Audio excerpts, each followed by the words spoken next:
이 요한복음 1장에서는 하나님이신 예수님께서 육신을 입고 이 땅에 오셨다. 그래서 예수님이 곧 하나님이시다. 이것을 요한복음 1장에서는 강조하고 있었죠. 그 다음에 예수님께서 이 땅에 오셔서 이제는 이 세상에 바로 하나님의 성막, 하나님의 성소, 하나님의 성전, 하나님의 지성소를 직접 자기 몸으로, 예수님의 몸으로 이 온 세상에 치셨다. 다시 말하자면은 예수님 자신이 바로 아담의 처음에 거했던 장소, 아담이 그곳이 곧 에덴 동산이었죠. 그 에덴 동산을 친히 이 땅에 직접 예수님이 치러 오셨다. 이것을 강조했었죠. 그 다음에 보라, 세상 죄를 지고 가는 하나님의 어린 양이로다. 우리의 죄를 지고 십자가에 오르실 예수님에 대해서 이제 세례 요한은 증언하고 있었죠. 이게 1장의 내용이었죠. 그 다음에 2장에서는 이제 혼인잔치에 예수님이 가셔서 물을 포도주로 바꿔주시면서 이제 내가 드디어 선지자가 예언했던, 이사야 선지자가 예언했던 이제 좋은 포도주, 다시 말하자면 우리에게 영원한 영생을 주는 진정한 천국 잔치를 직접 열으시는 예수님. 저와 여러분에게 이제 실질적으로 세상 죄를 지고 십자가에 지심으로 이제 우리에게 영원한 영생의 잔치를 열어주시는 그 예수님에 대해서 혼인잔치의 기적과 표적을 통해서 예수님 자신이 나타내시는 사건이 바로 2장의 사건이지요. 그리고 이제 더 중요한 것은 예수님께서 성전을 엎어버리심으로써 이제 내가 곧 성전이므로 너희들이 구약의 아론의 제사장들이 제사를 드렸던 그 지성소가 그 예배를 받았던 그가 곧 난데 이제는 내가 진정으로 참 성전을 지으러 왔다. 그 참 성전은 뭐냐? 내가 죽고 장사한 지 사흘 만에 부활해서 너희 안에, 고린도전서 3장 16절에 기록된 것처럼 너희 안에 이제 내가 성전을 삼으러 왔다. 그러므로 헤롯 왕이 46년 동안 지었던 저 성전을 헐어버리겠다. 그리고 내가 사흘 만에 짓겠다. 이랬을 때 제사장들이나 서기관들이나 율법사들이 저놈이 미친놈이구나. 저놈이 나사렛 촌놈이 나이 이제 32살이나 3살 먹은 저 촌놈이 나타나더니 46년 동안 지었던 그 아름다운 헤롯 성전을 내가 헐어버리라. 그리고 내가 사흘 만에 짓겠다. 그러니까 저놈이 미친놈이다. 그래서 그때부터 예수를 잡아 죽이려고 했죠. 그러나 예수님께서는 성전을 왜 허무신다고 했느냐? 그 성전을 허무신다는 그런 의미는 이제 내가 너희들이 하나님 앞에 짐승을 잡아서 제사드리는 그런 성전을 이제 없애버리고 내가 온전하게 십자가의 죽음으로, 내가 온전하게 십자가에 달림으로 이제는 너희 안에 내가 성전을 삼으시겠다. 내가 너희 안에서 성전을 삼겠다. 이제 이러한 예수님의 메시지가 바로 성전을 깨끗하게 정화시키는 사건을 통해서 나타났죠. 이제 3장에서는 바로 예수님께서 니고데모하고의 만남이 기록되어 있었죠. 그래서 니고데모에게 뭐라고 말씀하셨습니까? 네가 성령으로 거듭나야만이 네가 구원을 얻을 수가 있다. 너가 성령으로 거듭나야만이 네가 영생을 얻을 수 있다. 에어컨 꺼야 되겠는데. 네가 거듭나야만이 이제 너가 구원을 얻을 수가 있다. 니고데모는 어떤 사람이었습니까? 유대의 관원이었으며 곧 국회의원의 그런 신분이었죠.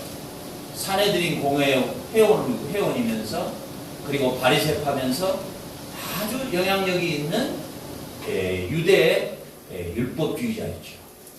그가 가지고 있는 관심, 해결되지 않는 관심은 뭐였냐면 어떻게 해야 영생을 얻겠습니까? 이렇게 물었죠. 그래서 예수님께서 네가 거듭나야만 되겠다. 네가 거듭나지 않으면 절대로 너는 하나님 나라에 들어갈 수가 없다. 이렇게 예수님께서 말씀하시면서 어떻게 거듭나야 하느냐?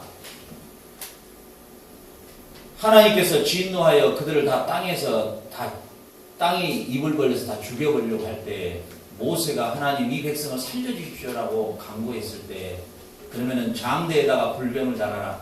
그 불뱀을 바라본 자는 살 것이다. 인자도 들려야 하리니 나도 그렇게 십자가에 들려야 하리니 나를 바라보는 자마다 영생을 얻을 것이다. 나를 바라보고 나를 세상 죄를 지고 가는 어린 양으로 너희들이 고백한다면 그때 성령이 바람이 어디서 와서 어디로 간지 모르게 너희 안에 임하게 될 텐데 그때 너희는 거듭날 것이다. 이렇게 말씀하신 것이죠. 우리가 저번주 수요일 날 말씀을 이어서 제가 설교를 했었는데 그 성령으로 거듭났다고 하는 것은 무엇이냐? 바로 성령이 내 안에 내주어 계셔야 되는 것이고 그 내주하신 성령의 음성과 그 내주하신 성령이 다스리시는 그 성령이 요구하시는 말씀에 순종하는 것이 성령이 거듭난 사람이요. 성령으로 거듭났다고 하는 증거는 성령이 맺으시는 갈라디아서 5장 22절의 말씀처럼 사랑과 희락과 화평과 온유와 충성과 절제와 양선의 열매들이 내 안에서 맺어질 때 드디어 그 사람을 born again 됐다. 그 사람이 진정으로 하늘로부터 새롭게 태어난 존재가 되었다. 이렇게 설명을 제가 드렸었죠. 그래서 사실은 요한복음 1장에서부터 2장, 3장을 이렇게 쭉쭉쭉쭉 하나로 묶어져 있어요. 이렇게 하나의 그런 우리 드라마 같으면은 하나의 하나님이 그 아들을 통하여 우리를 구원하시고 그 아들의 이름을 힘입어 하나님의 자녀가 되는 권세를 얻게 하며 그 예수님 자신이 곧 하나님과 함께 영원하게 계셨던 하나님이셨다라는 것을 계속적으로 확증, 계속적으로 증거하고 또 반복해서 그것을 계속적으로 사실은 계속 반복하고 있어요. 병든 자를 고치면서 그가 곧 하나님이시다. 맹인과 소경의 눈을 뜨게 하면서 그가 곧 하나님이시다. 계속해서 반복시켜주고 있는 것이에요. 왜냐하면 이 요한복음이 기록된 목적은 그 아들의 이름을 힘입어 영생을 주게 하려는 것이 이 요한복음을 기록한 목적이라고 제가 첫 시간에 말씀을 드렸던 것이죠. 이제 오늘 이 4장에서의 사마리아의 여인과의 만남은 사실은 이 4장 하나로 설교가 우리가 그 유명한 스펄전이라고 하는 사람은 이 4장을 가지고 거의 한 15회 정도 설교를 했어요. 로이드 존슨 같은 목사는 이걸 가지고 거의 한 30회 넘게 제가 설교를 한 걸로 알고 있어요. 그래서 4장이 굉장히 중요한 부분이죠. 그래서 여러분들이 이 4장의 오늘 메시지를 잘 소화만 해낸다면, 이 성령님의 은혜로 소화를 해낸다면 여러분은 성경에서 말하고자 하는, 오늘 요한복음에서 말하고자 하는 가장 중심 주제, 이 테마를 찾아낸 것과 마찬가지예요. 마치 그 광산에서 광에 맥을 잡고 가다가 보물을 딱 결국 찾아내듯이, 그래서 이 4장이 참 중요한 그런 부분이니까 여러분들이 이 부분에 성령님의 역사가 있기를 이 소원하는 마음으로 하나님의 말씀을 여러분들이 받으시기를 주의 이름으로 축원합니다. 네. 자, 우리 3장에서는 누구하고의 만남이었냐면 니고데모하고의 만남이었어요. 근데 4장에서는 완전히 극과 극으로 멀어져 버리는 사마리아의 여자하고의 만남이에요. 그 3장에서의 니고데모는 유대의 종교 지도자, 소위 말하면은 이 국회의원급의 그런 사람이죠. 그리고 그는 바리새파에다가, 그리고 그는 율법 학자에다가, 그리고 그는 누구나 다 인정하는 죄력가고 누구나 다 인정하는 학식이, 지식이 풍부한 그런 사람이죠. 그러나 오늘 이 사마리아의 여자라는 이 신부는 남편도 5명이나 있는 데다가 현재 살고 있는 남편도 자기 진짜 남편이 아닌 정도. 그리고 이 여자는 어떤 종교단체 지도자도 아니고, 그리고 유대인들이 제일 싫어하는 사마리아의 여자, 마치 개 취급당하는 여자예요. 그러니까 이 여자하고 니고데모하고 둘이의 신부를 딱 같이 놔두자면은 이건 도저히 둘이 차 한 잔도 마실 수 없는, 커피 한 잔도 같이 마실 수 없는 너무도 큰 차이가 나는 신분과 자격의 차이가 너무도 벌어지는 차이죠. 그런데 예수님은 오늘 중요한 말씀하셨어요. 오늘 요한복음 4장 4절에서 뭐라고 기록되냐면 사마리아를 통과하여야 하겠는지라 이렇게 나와요. 이게 원문에서 보면은 어떻게 기록되냐면요. 나는 반드시 사마리아로 가야만 하겠다는 거예요.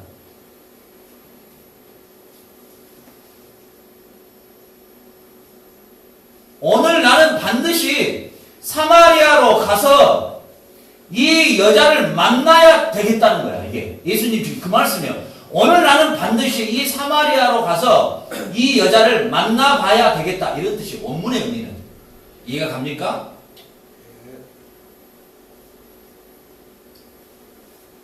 예수님은 유대 민족들도 개 취급하는 사마리아의 여자, 그것도 신분상으로 제일 더럽고 제일 추잡한 여자, 그 여자를 오늘 나는 만나러 가야 하겠다. 얼마나 놀라운 은혜의 메시지인지 몰라요.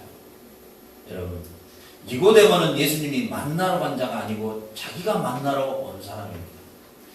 그러나 예수님은 가장 비참하고 가장 추잡하고 가장 인간 개취급 당하고 있는 이 여자를 내가 만나러 가야 하겠다는 것이에요. 여러분, 오늘 저와 여러분이 구원을 얻는 것은 예수님이 저와 여러분을 만나러 오신 것이에요.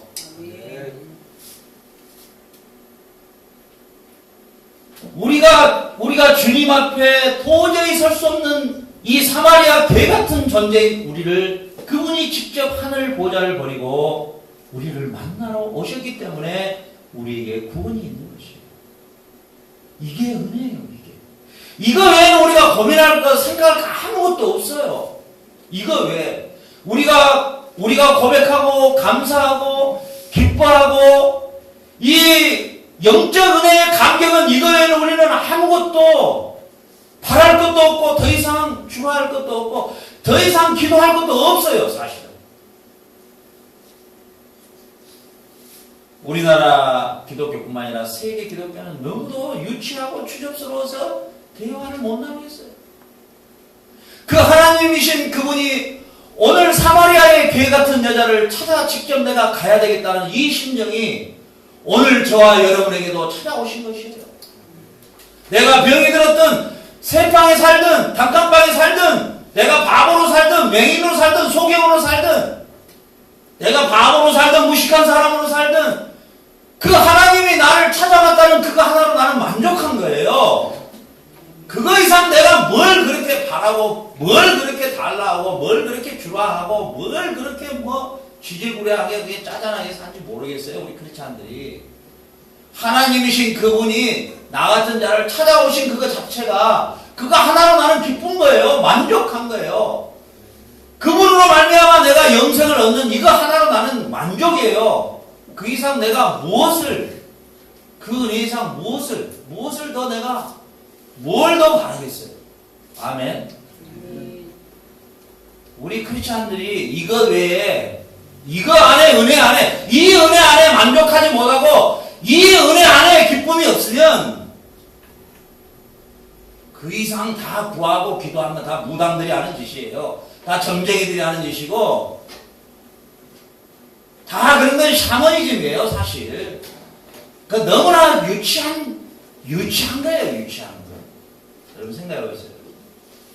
이 세상 만물을 창조하신 그 하나님이 직접 육신을 입고 나를 찾아왔다는 이 사실 앞에 그 이상 내가 감사한 게 뭐 있어요? 오늘 이 자리에 우리 오바마가 갑자기 나를 좀 만나러 찾아왔다면은 뭐 대단할 거예요. 그냥 뭐 앰뷸런스부터 시작해서 뭐 경찰들 뭐 호위병들까지 이 앞에가 꽉 차겠죠. 내가 오늘 남편교회를 좀 가봐야 되겠다. 오바마가 갑자기 그러면은 난리 나겠죠. 왜 그런 일에는 감격하고 그런 분 온다면은 뭐 꽃다발을 30kg부터 뭐 깔아놓고 뭐 그 난리법석을 떠는데 천지 만물을 창조하신 그 하나님이 저와 여러분을 찾아오셨다는 이 사실 앞에 왜 감격이 없고 왜 자랑을 못하고 왜 사람이 좀 뭔가 좀 큰 스케일로 이렇게 내가 누구냐? 나의 아이덴티티가 누구냐? 내가 도대체 누구냐? 천지 만물을 창조하신 그 하나님이 나를 직접 찾아오셨다니까요. 나를 사마리아의 개 같은 여자를 직접 찾아온 것처럼 오늘 내가 사마리아의 그 여자를 만나러 가야만 하겠다. 이런 뜻입니다. 원문의 의미가. 그럼 이 말씀은 저와 여러분께 개인적으로 적용되는 거예요. 오늘 내가 2012년도에, 2011년도에, 2008년도에 내가 재준이를 찾아가야만 하겠다. 그래서 저희를 구원시켜 하면 되겠다. 이 역사가 저와 여러분의 개인에게 임했던 것이에요. 믿습니까? 우리는 하나님을 찾아본 적도 없고 찾아갈 길도 없고요. 찾을 수도 없어요. 세상의 모든 종교는 다 찾아가지만은 하나님은 찾아오신 것이에요. 하늘 보좌를 버리고 찾아오셨기 때문에 오늘의 내가 있는 거고 찾아오셨기 때문에 내게 구원이 있는 것이에요. 얼마나 감사할 일입니까? 이 은혜 생각하면 뭐 지질구르게 생각할 거 있어요? 이 인생살이? 네? 그분이 나를 찾아오셔서 구원하시는 이 일에 더 이상 내가 뭘 바라겠어요? 얼마나 감사할 일이 모릅니다.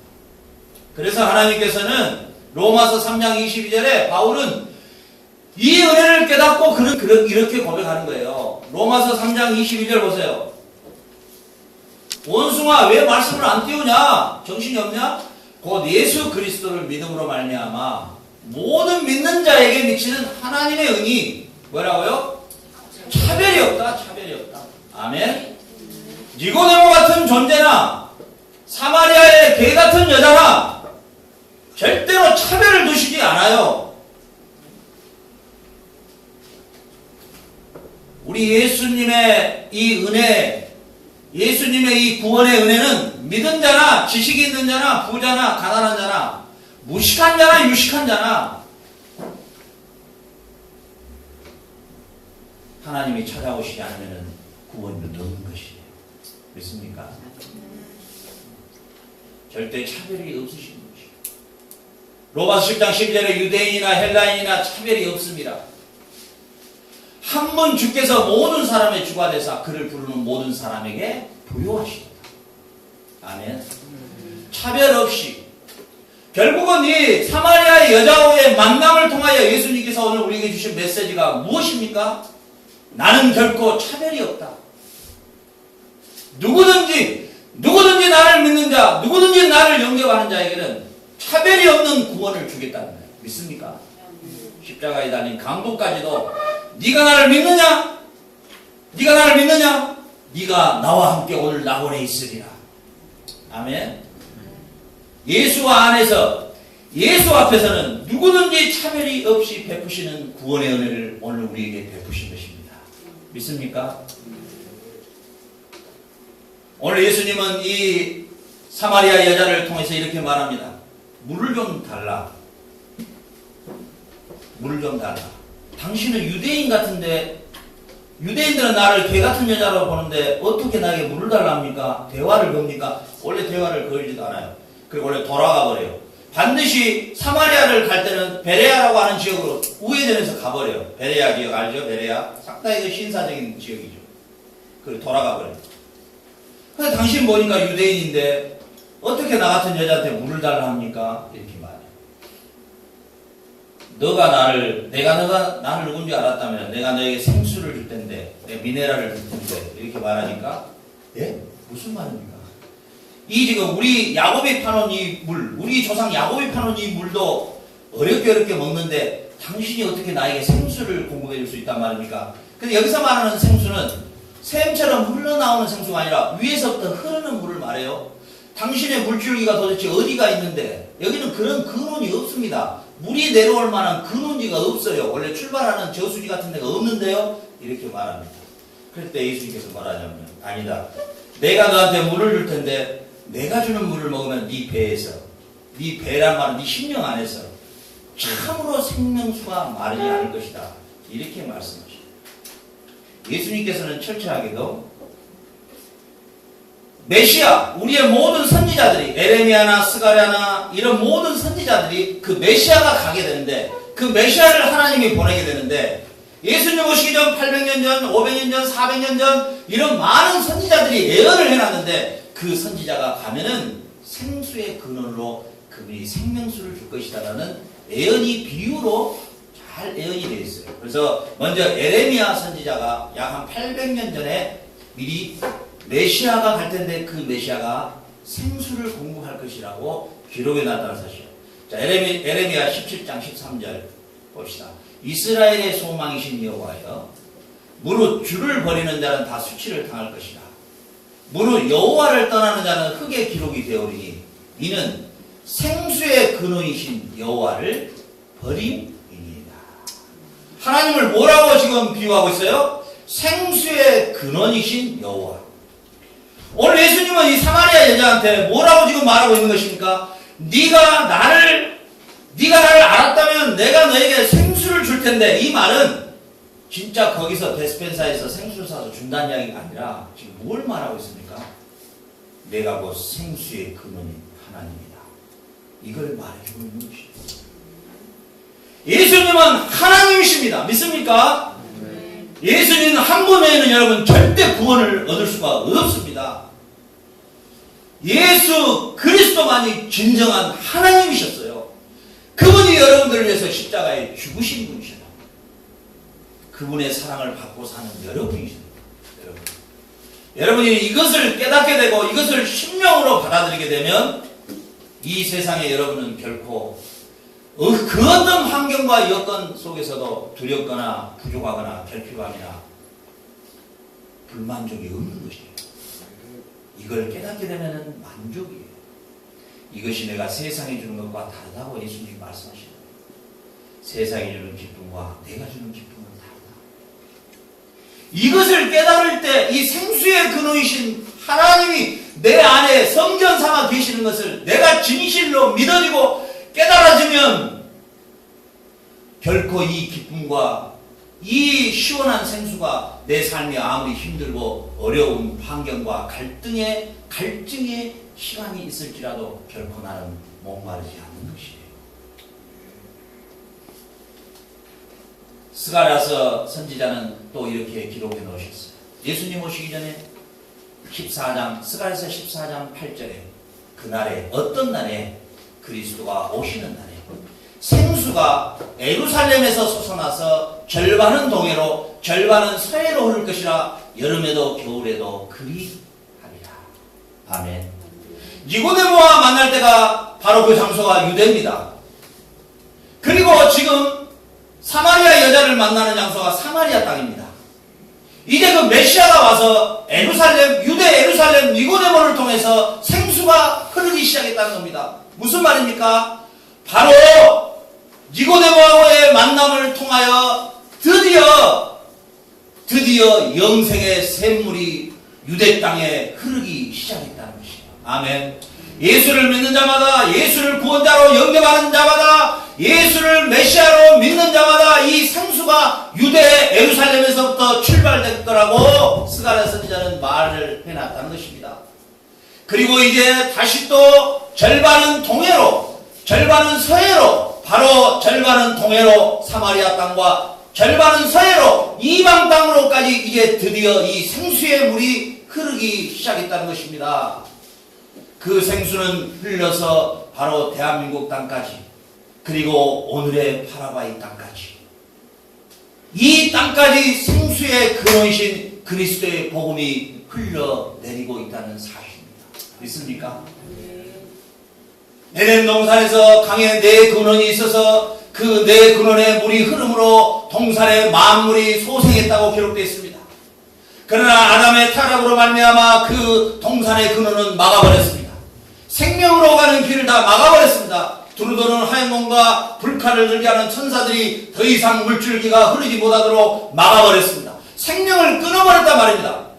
놀라운 것은 예수님께서 유대에서 니고데모하고의 대화를 통하여 드디어 물줄기를 하나 터준 겁니다.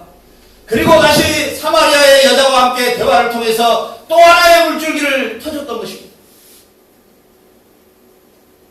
그리고 너희는 모든 족속으로 제자를 삼아 아버지와 아들과 성령의 이름으로 세례를 주고 모든 것을 지키고 분부하여 지키게 하라. 세상 끝날까지 내가 너와 함께하리라. 한 줄기가 다시 어디로 흐르냐면 이방의 땅으로 흐르기 시작했다는 것입니다. 예수님께서 오셔서 친히 이 생명의 물줄기를 열어주신 것입니다. 이 생명의 물을 값없이 와서 마셔라. 누구든지 마셔라. 바울은 너무도 이 감격하여 지금은 구원받을 만한 때여 은혜의 때라.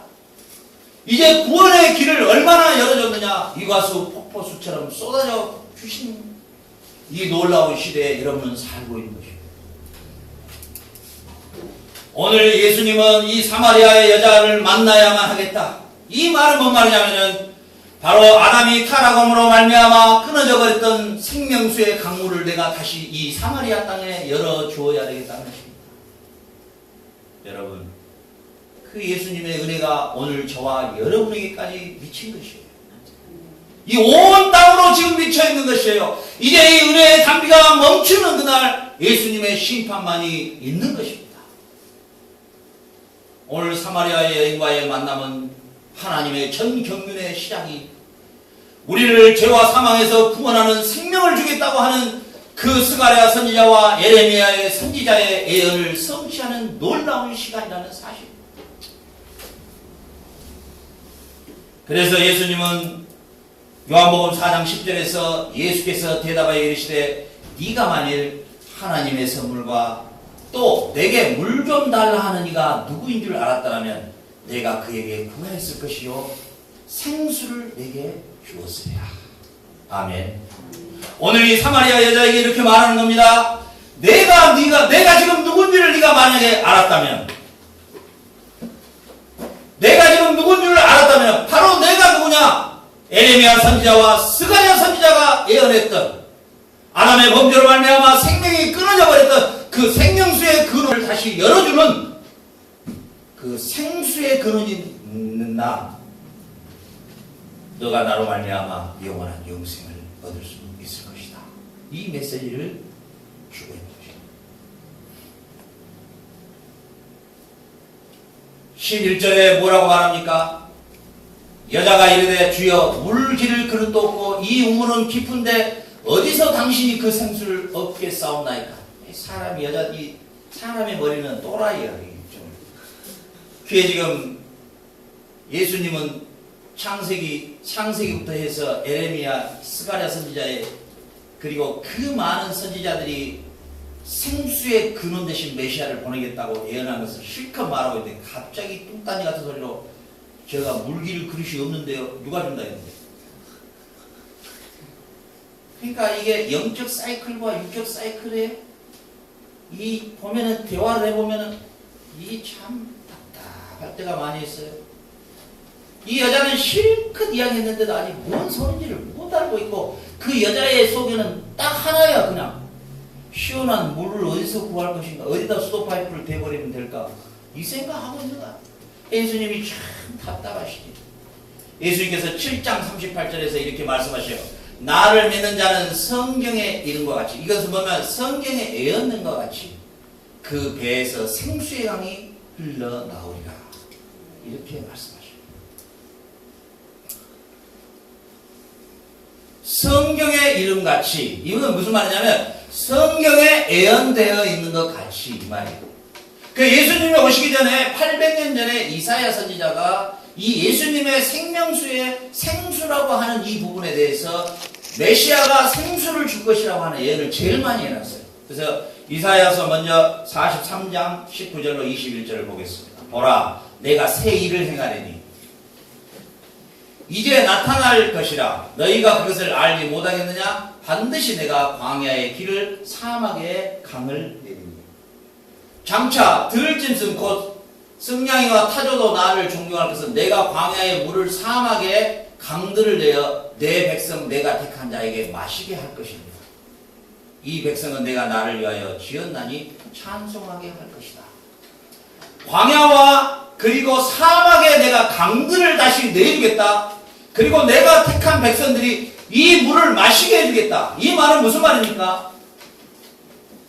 에베소 2장 1절에 기록된 것처럼 빌립보서 에베소 2장 1절에 기록된 죄와 허물로 이미 죽었던 너희를 그리스도께서 살리셨느니라. 우리는 광야와 완전히 사막 가운데 죽음 가운데 있는 우리에게 강물을 다시 열어주겠다는 거예요. 생명을 다시 열어주겠다는 거예요. 예수님께서 저와 여러분에게 영생의 생명의 강물을 다시 열어주신 것입니다. 믿습니까? 저는 여러분들이 깔깔깔거리고 웃고 즐거워할 때 모습을 보면 참 소름이 확 끼칠 때가 있어요. 소름이. 소름이 확 끼치고, 특히나 여러분들이 그 즐거운 모습으로 막 이렇게 있을 때 보면은 소름이 확 끼칠 때가 있어요. 뭔 소름 끼치냐면, 만약에 이 애들이 예수님을 몰랐다면 어떻게 됐을까? 어떻게 됐을까? 이 아름답고 이 하나님의 형상인 이 아름다운 이 애들이 결국은 예수님을 모르고 썩어지고, 결국은 부패된 이 세상에서 취하고 흥청망청하다가 영원한 지옥불에 떨어질 인생이었는데, 예수님이 주신 생명수의 이 강물의 생수를 매일 먹으면서 자랄 수 있게 하신 하나님, 여러분들은 이 세상에서 가장 위대한 환경에서 살고 있습니다. 믿습니까? 네. 위대합니다, 여러분. 낙엽 하나 떨어지는 것도 하나님의 섭리가 있는데, 저는 내가 이것만큼은 다른 건 자신이 하나도 없이 말하는데 이것만큼은 자신이. 여러분들은 이 지상에서 최대의 복음의 소식을 듣고 있습니다. 이 지상의 최대의 가장 진리의 말씀을 여러분들은 듣고 있는 것입니다. 비록 내가 코미디처럼 뭐 이경동인가 뭐 경동몰라 사장인가 모르겠는데 뭐 깨질거리고 웃고 뭐 그러지는 못해요. 그렇게 할 시간도 없고, 저는 왜 그런지도 모르겠어요. 그리고 막 뭐 이상한 짓을 하고 뭐 알라베베게게게 이런 소리 하고 잘 모르겠어요. 그러면 나 전혀 성경은 안 맞으니까. 여러분들이 비록 딱딱하고 지루할 수 있지만, 그러나 하나님의 말씀을 말씀대로 내가 선포하고 여러분들을 먹을 수 있다는 것은 여러분들은 가장 위대한 특권을 누리고 있는 것입니다. 믿습니까? 위대한 특권이 있어요. 위대한. 저가 여러분들에게 특별한 존재란 말이 아니라 하나님이 저 같은 사람의 입을 통해서 이런 말씀의 생수를 먹을 수 있다는 것은 정말 특권이에요. 정말 특권이에요. 저는 죄송한 이야기인데 예수님 믿고 20년 넘게 그래도 나름대로 여기저기 뭐 이렇게 설교를 들어보지만 참 웃기고 사람 감동은 잘 시키고 막 눈물도 나게 하고 막 깔깔거리기도 하지만 복음은 없어요. 복음은 없어요. 복음이 없으면 생명이 없는 것이에요. 예수가 선포되지 않은 건 설교가 아닙니다. 그건 쇼예요. 모든 성경이 예수에 대해서만 이야기하기 때문에. 예수에 대해서. 그래서 오늘 이사야 선지자는 뭐라고 말합니까? 이제 광야의 길을 사막의 강을 내는 역사가 일어나는데 누가요? 바로 예수 메시아가 이 역사를 일으킬 것이다. 그래서 완전히 죽음 가운데 흑암 가운데 갇혀있는 이 세상에 드디어 예수님이 친히 육신을 입고 오셔서 이 강물을 열어주시는 거예요. 그리고 오늘 이 요한복음 4장에서 예수님은 이렇게 말씀하신 것이에요. 오늘 내가 사마리아에 있는 여자에게 내가 가야겠다. 그리고 사마리아 땅에도 이 생수의 강줄기를 내가 내려줘야겠다. 이런 뜻이에요. 그리고 이 은혜가 어디까지 미쳤냐면은 이 세상 이방 민족들에게까지도 이 생명수의 강물을 내려주시고, 우리 대한민국 땅에도 120년 전에 이 강물이 흘러 넘쳤던 것이에요. 그래서 오늘의 대한민국과 교회가 있는 것이고, 또 남편교회가 있어서 이곳에 저를 파송해서 이 파라과이 땅에 이 센트럴에 이곳에 또 생명의 근원의 물줄기를 지하수를 또 하나 파고 있는 것이에요. 아멘. 이 일에 여러분들이 같이 삽을 들고 동참하고 있는 것입니다. 자, 그 땅에 하승우 사님이 가 계시고 한 여자가 간 것 같지만 하나님께서는 그 여자의 연약한 여자를 통해서 그 짝고 땅에 또 생명의 저수지를 파러 보낸 것이에요. 우리는 그 일에 삽을 들고 토요일 날 또 함께 출발하는 것이에요. 조금이라도 우리가 한 평이라도 더 물줄기를 파도록 도로 가는 것이에요. 이런 측면에서 우리는 이 세상의 모든 삶을 바라볼 수 있는 눈이 열려야 되는 것입니다. 먹고 마시는 것이나 무엇을 하든지 간에 여기에 우리의 삶의 의미가 있고 목적이 있는 것이에요. 그렇기 때문에 여러분들의 삶의 궁극적인 비전과 목표는 저수지 파는 작업을 해야 하는 것이에요. 생명의 근원. 그래서 교회가 존재한 것이에요. 교회는 1차적인 생명의 저수지입니다. 여러분들이 이렇게 꿈을 가져야 할 거예요. 주여, 저의 평생에 살아가면서 교회를 100개, 200개, 300개, 400개 저에게 교회를 세우게 해주십시오. 여러분들이 직접 지려면 힘드니까 돈만 나한테 보내. 그럼 제가 다 지을 수 있으니까.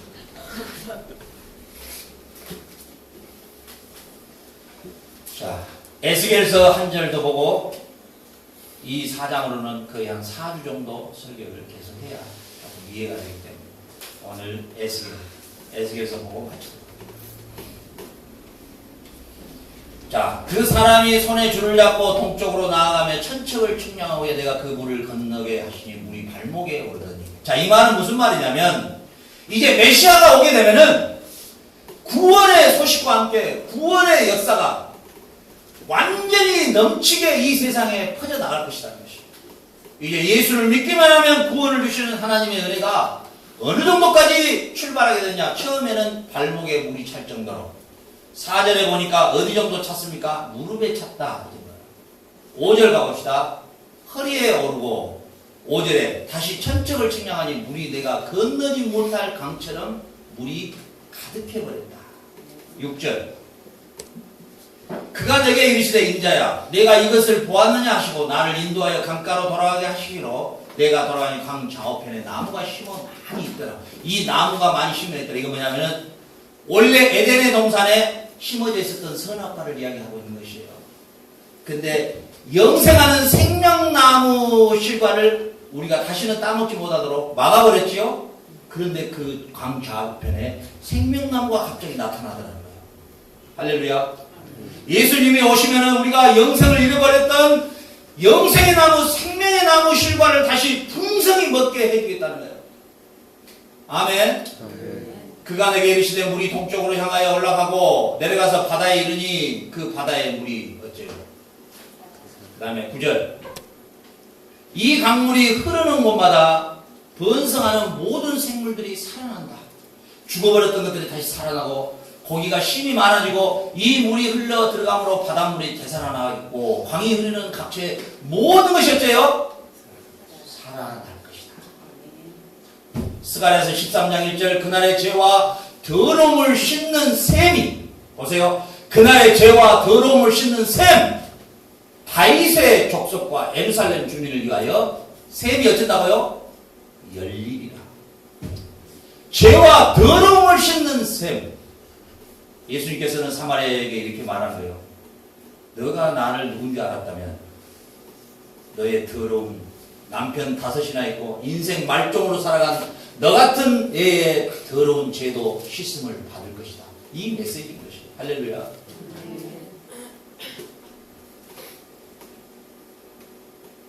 저와 여러분은 나이가 어려서 죄에 대한 심각성을 아직 못 느낄 수도 있습니다. 나이가 50 정도 되면은 하나님을 바르게 알게 되고 성경을 바로 이해하게 되면 얼마나 내가 큰 죄인이라는 것을 알 수 있어요. 그래서 이런 말이 있어요. 유명한 말이. 아이고 저 개만큼도 우지나 아이고 저 개나 소만큼도 못한 저 못된 놈 저 개보다 소보다 못한 저놈들. 그런데 이사야서 1장에 보면 소는 그 임자를 알고 나귀는 그 구유를 알고 말이에요. 인간은 그래서 뭐라고 해요? 소보다도 나귀보다도 못한 놈이라 그렇게 말하면 소나 나귀를 우롱하는 죄가 돼요. 그 정도로 인간은 더러운 존재. 참 저는 나이 50둘에 제가 저 삶을 하루 조용히 묵상해 보면요, 참 더러울지가 이를 말할 수 없어요. 이 마음속에서 솟아나는 게 전부 더러운 것들. 머릿속에서 돌아가는 이 코드가 전부 더럽고 추잡하고. 그 중에서도 제일 더러운 것은 아내를 진짜 사랑해주지 못한 그 죄는, 아내를 사랑하지 못한 자는 자기를 사랑하지 못한 거라고요. 근데 나는 우리 아내를 너무 학살시킨 것 같아. 너무너무 학살시켰어. 지금 생각해보면. 그렇게까지는 할 필요가 없었는데 생각이 너무너무 학살시켰어. 나를 만날 때부터 20명, 30명씩 지금이야 뭐 그래도 뭐 찌빠가 그래도 뭐 마당이라도 쓰러지니까 그렇지. 그런데다가 뭐 그것도 부족해서 내 머리까지 깎아라 그러고 때밀어줘 그러고 막 내가 진짜 뭐 지금도 손 하나 까딱 안 하고 밥 갖고 와, 물 갖고 와, 커피 끓여봐. 요즘에는 이제 우리 지민이가 끓여주니까 막 그런 걸 생각하면은 이게 뭐 이게 감당을 못하겠어요. 이 죄에 대해서. 진짜 뭐 살아온 거 생각하는 거 생각하는 거. 뭐 하늘을 두루마리 삼고 뭐 바닷물을 먹물 삼아도 뭐 내 죄를 다 적어도 부족할 것 같아. 얼마나 죄가 많았는지 아주 죄 덩어리 아주 죄로는 아주 그냥 올림픽에 나갈 때마다 금메달 땄겠어. 얼마나 더러운 죄인지. 그러나 오늘 주님이 주시는 이 말씀, 그날의 죄와 더러움을 씻는 셈이 다윗의 족속과 예루살렘 만민을 위하여 열리리라. 아멘. 예수님은 이 사마리아 여인에게 이 말을 하고 있는 거예요. 내가 누군지 알았다면, 그래, 네 지금 믿는 남편도 네 남편 아닌 줄 내가 알아. 너는 진짜 율법에도 너는 간음죄 중에서도 너는 5 남자를 거쳤으니 너는 돌에 맞아 죽은 게 아니라 너는 인분 똥통에 빠져 죽어야 돼. 그런데 네 사마리아 땅이나 되니까 너가 살고 있지. 너 유대 땅이었으면 너는 똥통에 빠져 죽여버려. 너 그런 율법 안에 사는 너야. 그런데 네가 나를 누군지 알았다면 네 죄를 오늘 씻어줄 수도 있는데 이 말이야. 이 여자가 드디어 그 메시지에 그때야 드디어 이게 형광등처럼 깜짝 온 거야. 그 여자가 그때 미치는 거야. 이 사람이 바로 이사야 선지자, 스가랴 선지자, 예레미야 선지자가 예언했던 생수의 근원으로 오신 메시아구나. 그리고 물덩이를 던져버리고 이분이 바로 메시아다. 이분이 바로 구원자다. 이분이 바로 그리스도다. 이분이 왔다 하고 그때부터 전도자로 미쳐버리는 역사가 이 여자의 스토리예요. 재밌는 것은 니고데모는 이름이 정확하게 나왔죠. 사마리아 이 여자는 이름이 나오잖아. 왜 그럴까요? 저도 모르겠어요. 성경이 말 안 하니까. 근데 이 여자의 이름이 나오면 너무 추하잖아요. 자기 손자, 증손자들이 성경에 기록되는데 우리 어머니는 남자가 5이나 있었다니. 이래버리면 이게 참 곤란하겠잖아요. 어찌되었든지 간에 오늘 스가랴서 13장 1절에 그날의 죄와 더러움을 씻는 셈이 다윗의 족속과 다윗과 아브라함의 자손 예수 그리스도의 세계라. 저와 여러분의 죄를 씻는, 저와 여러분에게 영생을 주는 영원한 셈, 영생의 셈, 생수이신 그리스도, 이분을 오늘 사마리아 여자와의 대화를 통해서 우리에게 계속적으로 말씀해주고 계신다는 사실입니다. 여러분은 얼마나 행복한 사람들인지 몰라요.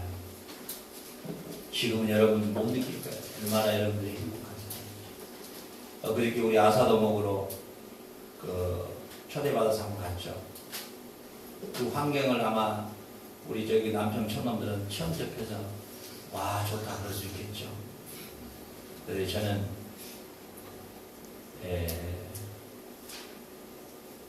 호주에서 가장 아름다운 이 타워 레스토랑에서 이 타워가 돌아가면서 사방에 바다가 보이는 그 타워에서 식사를 할 때 거기에서 비하면 거기는 이 분식점이야. 근데 그 타워에서 밥을 먹을 때하고 또 최고의 고급 레스토랑에서 밥을 먹을 때 보면 그 타워는 또 이달고 정도냐. 여러분, 지금 여러분들은 하나님이 예배해 놓으신 하나님의 나라가 얼마나 아름답고 얼마나 완벽하고 얼마나 행복한 그 자체라는 것을 여러분들은 지금 실감 못하고 있죠. 그러나 그것은 반드시 하나님이 준비해 놓으셨어요. 아멘. 이 땅의 최고의 것과 최고의 아름다운 것을 결코 추구할 필요 없어요. 여러분이 고민해야 될 것은 딱 하나예요. 내가 어떻게 하면 주님 영광에서 살아갈 것인가. 그리고 이 생물을 흘려보내신 이 놀라운 구원의 소식을 내가 어떻게 하든지 간에 이 저수지를 내 생애 최고 많은 저수지를 파야 됩니다. 이 복음을 증거하는데 내가 비즈니스맨으로, 내가 과학도로, 생물학자로, 물리학자로, 천문학자로, 아니면 내가 아사도 식당의 회장으로 내가 한 인생을 한번 살아야 됩니다. 이런 마음의 자세를 가지고 오늘 메시지를 나가요. 믿습니까? 네. 믿습니까? 차별이 없으셨기 때문에 공부를 잘하든 못하든 나를 찾아오신 것이 여러분을 찾아오신 거예요. 여러분이 잘났든 못났든 장애자든 누구자든 주님이 찾아오신 것이 얼마나 감격스럽습니까? 내가 오늘 사마리아에 남편이 5이나 있는 여자를 만나러 가야만 하겠다. 이게 예수님의 마음입니다. 내가 가야겠다. 이제 지금은 어때요? 애써 너가 되시는 가주라. 이런 시대에 우진아 네가 되시는 가주라. 네가 되시는 가주라. 내가 꼭 만나고 싶은 애가 있다. 네가 대신가 만나줘. 그리고 내가 하고 싶은 말 네가 좀 전해줘. 이것이 오늘 사장의 메시지. 다음 시간에 계속해서 이 사장을 보도록 하겠습니다. 기도합니다.